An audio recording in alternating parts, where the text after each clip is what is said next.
also have Cricketers Welfare Association of Bangladesh President Mohammad Mitul. We are hosting this press conference because Lisa has agreed to do the press conference. She's here in the capacity of a commentator, but she's also the WCA president. So if anyone has any questions, please raise your hand. Lisa, you have seen WAP working.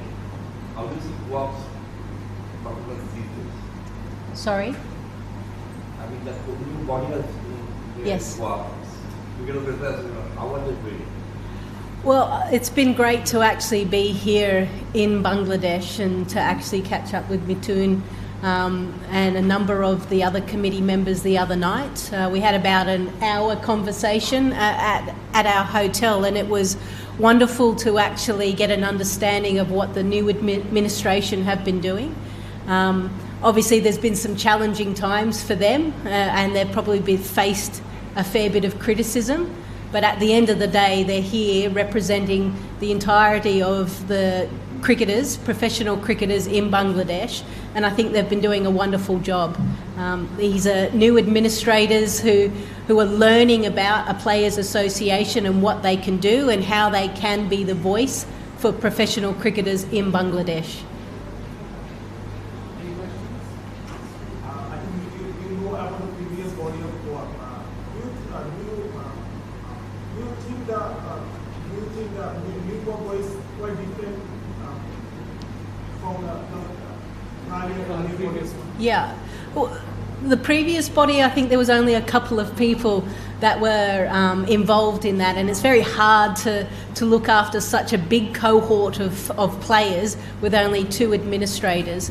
And what we've seen around the world is a true players association has a slight disconnect from the governing body, because both groups are still working to try and ensure that the growth of the game and the sustainability and the welfare of the players is at the foremost or at the front of mind. But having a separate group of people that can work and build those relationships with those players without being the ones to hand out the contract and things like that, that means that there's no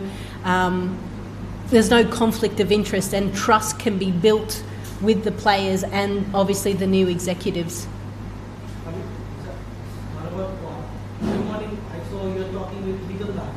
What was the conversation you were having with him? Well, I had to do the pitch report, so I was just getting ready and he was standing behind, and he said to me, what do you think?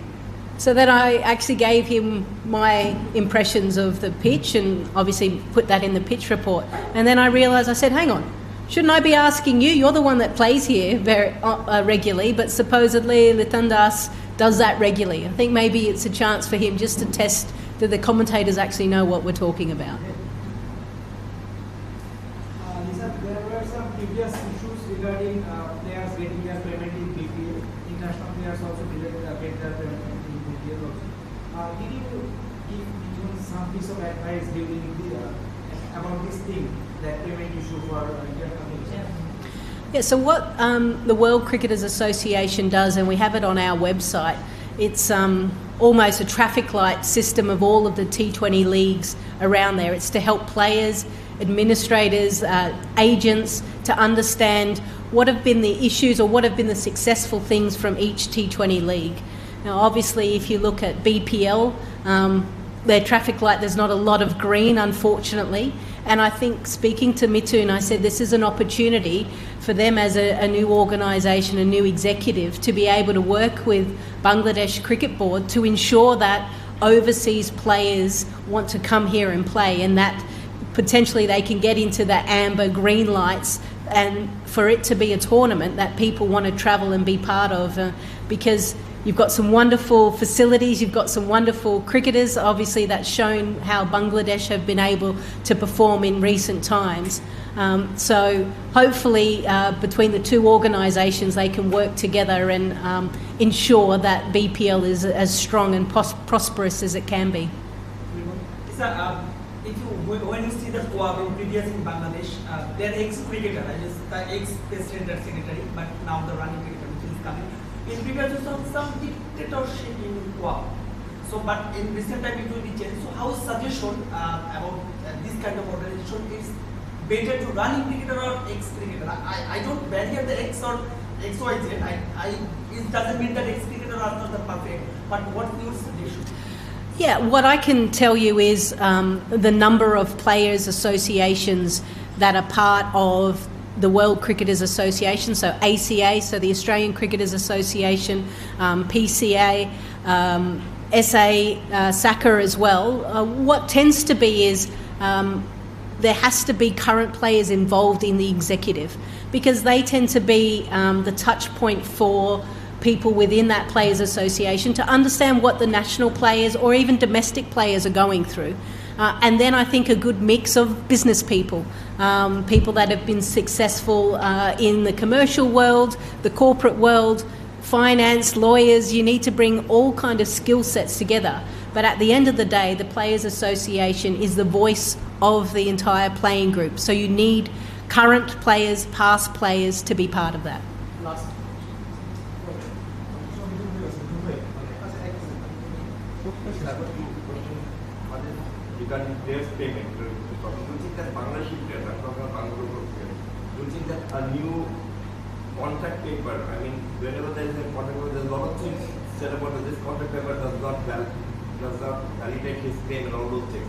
A contract paper should be there that with Bangladesh Cricket Board involved in it. I mean, a tri-party contract paper between players, the franchisee and the cricket board, so everyone knows what's the payment issue and what's the payment module of that player. Sorry. I just give you an example. Nasir Ahmed last year played for Sylhet game. He claimed that he is yet to receive a large amount of money. But according to that his contract paper, he cannot claim that because that's not doesn't appear in the law. So you think that this contract, players' contract, is a big issue for local players, so that they have to claim back their money from the franchisee? I think, professional cricketers, it's their job, right? All of you guys have jobs. You do your job, you expect to be paid. I think it doesn't make a difference. A professional cricketer, if they've gone out and played cricket and done what their job is, they should be paid for that. And if the system and the structure has put in frameworks and contracts, then that should be abided by. But that's all domestic cricket, and that's up to the Players Association here on the ground to work with that. What the World Cricketers Association tends to do is when we go into ICC events. So we tend to assist and help at that next level. Our dealings are with ICC. It's not necessarily with the Bangladesh Cricket Board or Cricket Australia. That's for that individual Players Association in that country.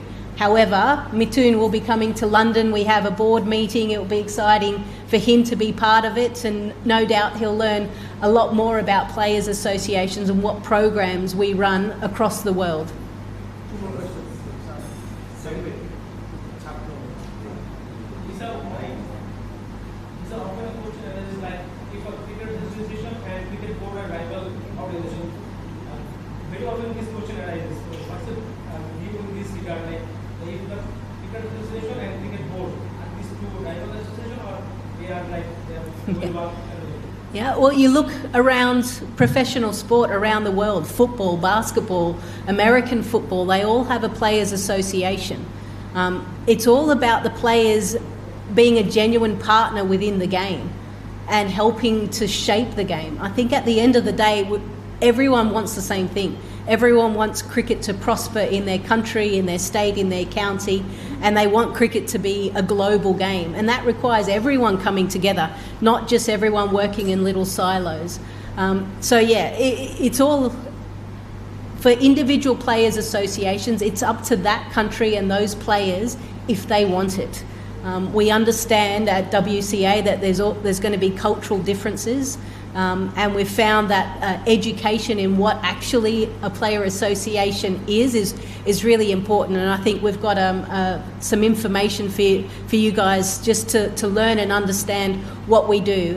It's not just about remuneration or contracts. There are so many other things that we look after. Literally, as soon as a player comes into the professional setup, they're pretty much a member until the day they die.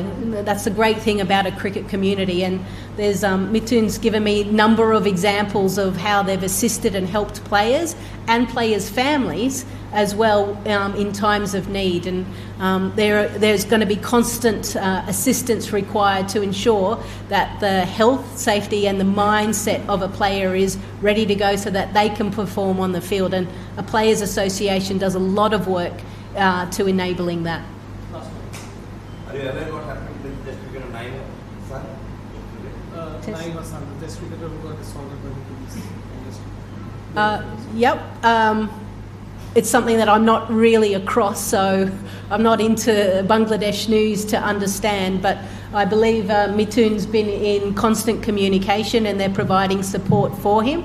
I think the main thing is, regardless of any kind of incident, the player will always be first and foremost the most important thing in the player association in that local country. So I was briefed briefly about that, and all I needed to know is that the player is being assisted and helped by the player association. Thank you. Thank you, everyone. Thank you. Well said. Yeah. You nailed it. Thank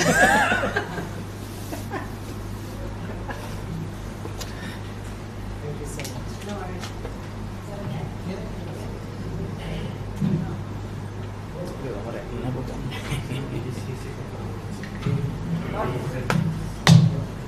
Good.